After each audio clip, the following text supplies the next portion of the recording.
Hello दोस्तों, नमस्कार। एक बार फिर से स्वागत है आपका मेरे एक छोटे से व्लॉग में। और आज है मथुरा और वृंदावन का डे 2। तो मॉर्निंग के टाइम पे आज हम थोड़ा मॉर्निंग में जा रहे हैं। तो हम रेडी हो चुके हैं, मैं, मेरे दोनों बच्चे और मेरे हस्बैंड। फिर हम लोग निकल पड़े अपने ट्रिप के लिए। और आज हम लोग जा रहे हैं मथुरा से गोकुल की तरफ। जी हाँ, जैसे कि सब जानते हैं कि श्री कृष्ण जी का जन्म मथुरा में हुआ था, लेकिन जो उनका लालन पालन है वो गोकुल में हुआ है। तो हम लोग गोकुल के लिए निकल पड़े थे। सुबह का टाइम है, ट्रैफिक भी नहीं था। और देखिए मथुरा कितना सुंदर है। यहाँ से हमने एक गाइड लिया था क्योंकि हम मथुरा और गोकुल के बारे में ज़्यादा नहीं जानते हैं। तो हमने सोचा कि एक गाइड कर लेते हैं। और सच बताएं, उन्होंने हमें बहुत अच्छी अच्छी बातें बताई, हमें बहुत अच्छा लगा।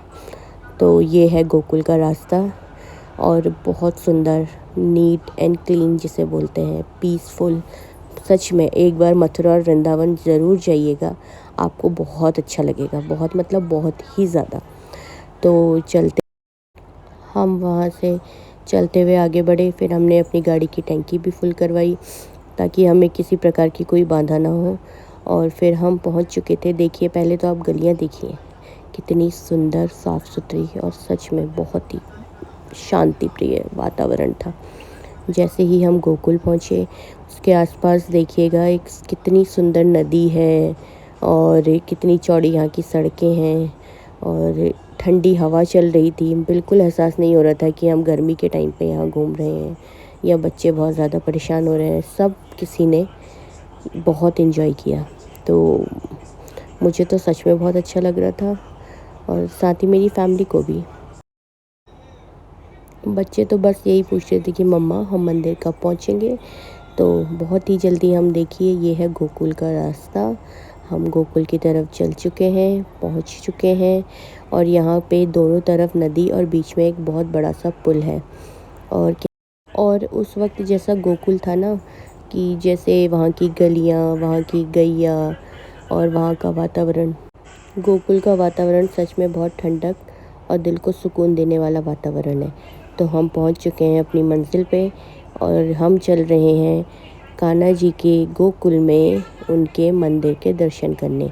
और ये है हमारे गाइड भैया, जिन्होंने हमें बताया कि ये योग माया जी का मंदिर है। योग माया जी श्री कृष्ण जी की बहन और नंदलाल और यशोदा मैया की पुत्री के रूप में जानी जाती हैं। और कहते हैं यहाँ पे कुछ भी मन्नत मांगने से मन्नत अवश्य पूरी होती है। और वैसे तो भगवान की चौखट पे अगर आप सच्चे दिल से कुछ भी मांगे तो वो ज़रूर मिलता है। फिर हमने यहाँ पे पंडित जी से टीका लगवाया, और मुझे तो ये टीका, इस टीके को मैं बता नहीं सकती मुझे कितनी खुशी हो रही थी। इतना अच्छा लग रहा था ये टीका करवा के। और सब ने राधे राधे भी लिखवाया। और फिर हम धीरे धीरे आगे को बढ़ते रहे, क्योंकि धीरे धीरे दिन बढ़ रहा था, धूप बढ़ रही थी। मैं नहीं चाहती थी कि मेरे बच्चे किसी भी तरीके से परेशान हो। तो देखिए गोकुल की गलियाँ। और आपको एक चीज़ और बता दूँ कि इन गलियों को यहाँ पे चोर गलियों के नाम से जाना जाता है। जानते हैं क्यों?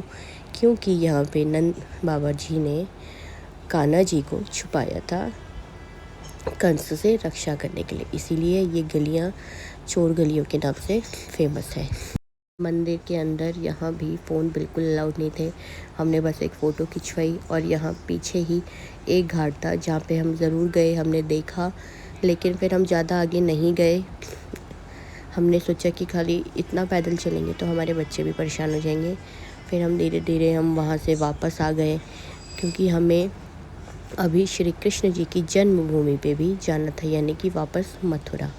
क्योंकि हमने मथुरा का मंदिर नहीं देखा था, पहले हम गोकुल के मंदिर के दर्शन करने आए थे। तो हमने सोचा था कि हम मथुरा का जो मंदिर है, भगवान श्री कृष्ण जी की जन्मभूमि, तो हमने सोचा कि हम वहाँ फिर जाएंगे। तो हम यहाँ इन गलियों से, इन प्यारी प्यारी गलियों से होते हुए वापस मथुरा के लिए निकल पड़े। और मथुरा जाते हुए ये देखिए, यहाँ की गौ माता, इनको भी हमने प्रणाम किया। मुझे तो बहुत अच्छी लगी। तो हम यहाँ से आगे बढ़ते हुए हम निकल पड़े हैं वापस मथुरा के लिए। और यहाँ पे इन गलियों से गुजरते हुए सच में हमें ऐसा लग रहा था कि हम श्री कृष्ण जी के समय में पहुंच चुके हैं, क्योंकि वही गलियां, वही गौ माता, वही छोटे छोटे से घर, बहुत ही सुंदर। मतलब एक ये आनंद, एक अद्भुत आनंद है जो मैं शायद आप लोगों से बयां ना कर पाऊँ। और फिर हम लोग को बहुत ज़्यादा प्यास लग गई थी, तो हमने लेमन सोडा पिया। फिर हम लोग अपनी मंजिल की तरफ निकल पड़े, लेकिन बच्चों ने हमें परेशान करना शुरू कर दिया था कि मम्मा बहुत भूख लग रही है।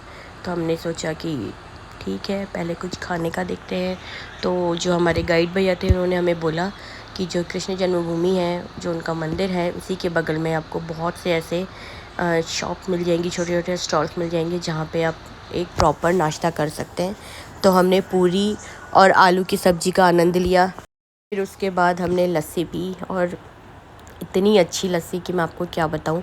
और ये देखिए मंदिर के आसपास का वातावरण, ये वहाँ की सुंदर सुंदर दुकानें, जो सच में आपको ऐसा मन करेगा ना कि आप सब खरीद लो, क्योंकि वहाँ पे चीज़ ही इतनी अच्छी थी। ऐसा नहीं है कि वो हमें हल्द्वानी में नहीं मिलता है, लेकिन मथुरा की बात ही अलग है। तो मैंने तो थोड़ी शॉपिंग करी, मंदिर में हमने दर्शन भी किए। फिर वही मैंने आपको बताया, वहाँ पे आपको प्रॉपर लॉकर प्रोवाइड किया जाएगा। आप वहाँ फ़ोन नहीं ले जा सकते, पर्स भी सिर्फ छोटे पर्स अलाउड हैं, और एक पानी की बोतल। इसके अलावा आप कुछ भी एक्स्ट्रा ऐसा सामान मंदिर के अंदर नहीं ले जा सकते। फिर मैंने शॉपिंग करी, शॉपिंग के बिना तो मेरी ट्रिप अधूरी थी। बच्चों ने भी अपने लिए कुछ छोटे मोटे टॉयज़ लिए। अब बच्चे ज़िद कर रहे हैं तो उन्हें कुछ ना कुछ तो दिलाना ही था ना। फिर हम लोग अपने रूम पे चले गए, क्योंकि धूप बहुत ज़्यादा थी, हम बहुत ज़्यादा थक गए थे। तो अभी के लिए इतना ही। थैंक यू सो मच मेरा व्लॉग देखने के लिए। Please like and subscribe.